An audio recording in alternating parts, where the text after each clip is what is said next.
Good morning guys. Ang ating pag-aralan ngayon is yung paano pag disassemble ng parts ng ating unit. So first is remove nyo muna ito.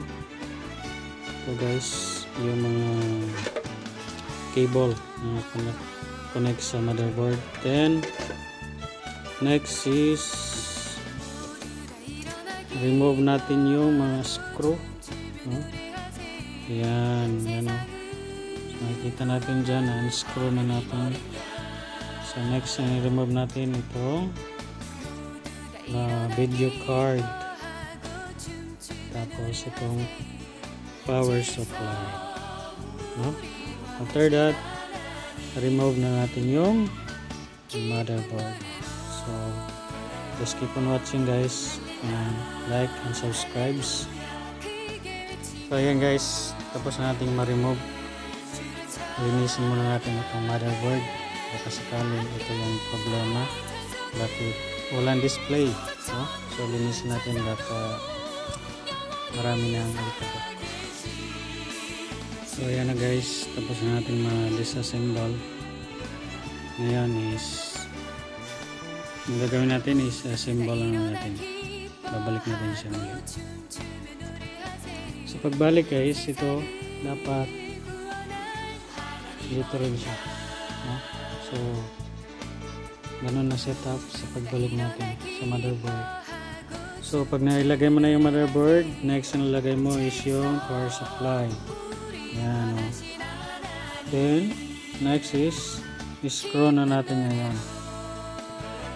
Yan, tandahan mo lang para hindi siya dumugo, no? So sa pag-screw ay hindi naman masyadong tight, kundi tama-tama lang. Tapos na natin mailagay yung ating motherboard. Next natin is itong mga cable ng power supply. So unahin natin yung ito, no? Saan ba tayo nakalagay? Okay, so ito siya, isang audio ito guys. Meron tayong built-in na audio dito. So dito siya ilalagay.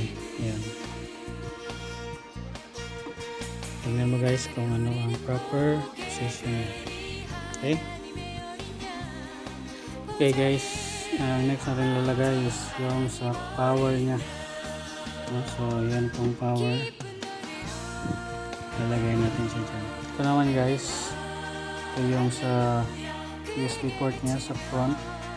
Yan, dito. So ito yung updated na motherboard ng XP. So dyan mo lang lalagay. Yan, push mo lang. Tapos next na rin lalagay guys is yung ito, 4 pins. So next lalagay natin guys itong 24 pin, no? So ito yung lock nya. Press mo lang yan kung gusto mong i-touch or i-remove. So lalagay natin guys. So ganito ang position nya. Yan. Yan, tapos na guys, kailangan na press mo ng maayos yan. CPU fan natin, lalagay na natin siya. Yan, kung kita mo dyan, meron siyang na CPU fan, dyan natin siya ilalagay ito. So guys, ito yung hard disk, tapos natin ma-install, no? So next, lagay natin yung mga socket next natin install guys is yung video card. So dito natin yung ilalagay sa slot, video slot, no? Yan guys, almost done na tayo mag-assemble ng ating parts sa computer. Next natin is yung mirror, yung last natin ilalagay. Yan guys, tapos natin nilagay lahat sa mga cable. So pwede nyo akong sundan sa next natin pag-try nito kung gagana ba talaga.